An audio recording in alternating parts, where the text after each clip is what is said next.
인간을 비롯해서 모든 사물의 아름다움을 평가하는 중요한 기준은 조화와 균형입니다. 조각예술이 발달했던 고대 그리스에서는 가장 조화로운 인체 비례를 팔등신으로 보았습니다.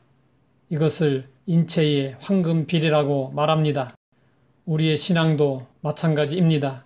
하나님의 말씀을 이해하고 적용하는 데 있어서 조화와 균형은 성숙으로 나아가는 조건입니다.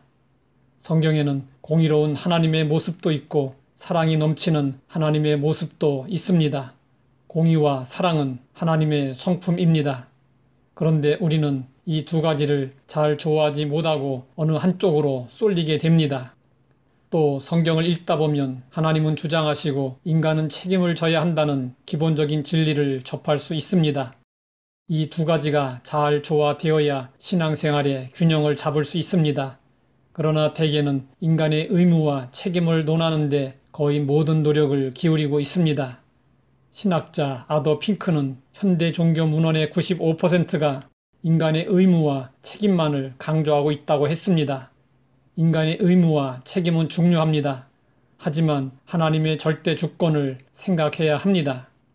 하나님의 절대 주권에 대한 이해가 부족하면 신앙 생활 중에 자주 혼란을 겪게 됩니다. 그래서 바울은 토기장이 비유로 하나님의 절대 주권을 가르쳐 주었습니다. 토기장이가 진흙 한 덩이로 하나는 귀 쓸 그릇을 하나는 천이 쓸 그릇을 만들 권한이 없느냐.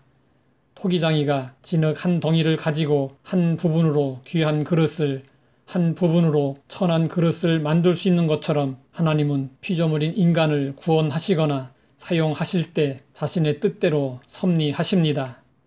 하나님의 절대 주권을 설명하는 토기장이 비유는 바울이 처음 사용한 것이 아닙니다. 이미 구약의 선지자들에 의해 사용되었습니다. 이사야 선지자는 말씀했습니다. 우리는 진흙이요 주는 토기장이시니 우리는 다 주의 손으로 지으신 것이니이다. 예레미야 선지자는 말씀했습니다.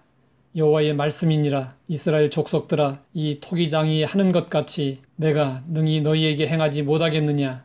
이스라엘 족속아, 진흙이 토기장이의 손에 있음같이 너희가 내 손에 있느니라. 우리는 하나님의 손으로 지음을 받았고 하나님의 손에 있습니다. 사람들은 자신의 지식과 지혜와 능력으로 인생을 산다고 생각합니다.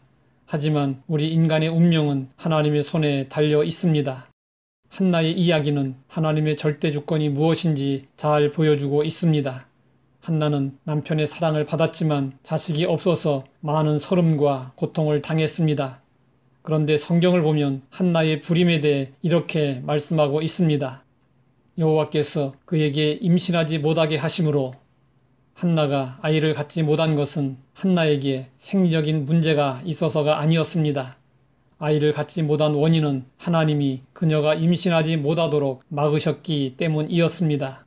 결국 한나는 하나님의 계획 속에서 많은 서름과 고통을 당했던 것입니다. 한나는 아이를 갖기 위해 하나님께 통곡하며 서원 기도를 했습니다. 아이를 낳게 해주시면 그 아들의 일생을 여호와께 바치겠다고 약속했습니다. 하나님은 한나의 기도를 들으셨고 한나는 사무엘을 낳았습니다. 사무엘이 젖을 떼자 한나는 하나님께 소원한 대로 사무엘을 하나님께 바쳤습니다. 한나는 기도 중에 이렇게 하나님을 찬양했습니다. 여호와는 죽이기도 하시고 살리기도 하시며 스올에 내리게도 하시고 거기서 올리기도 하시는도다. 가난하게도 하시고 부하게도 하시며 낮추기도 하시고 높이기도 하시는도다. 하나님은 절대 주권을 가지고 인간의 생사화복, 나라의 흥망성쇠를 주장하십니다.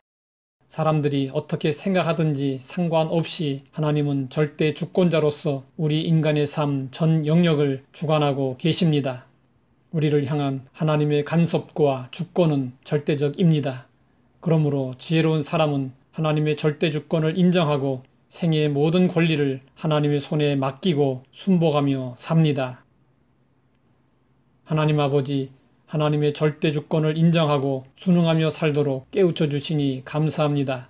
모든 일이 하나님의 뜻 안에서 이루어짐을 믿고 순종하며 살게 하옵소서. 예수님의 이름으로 기도드립니다.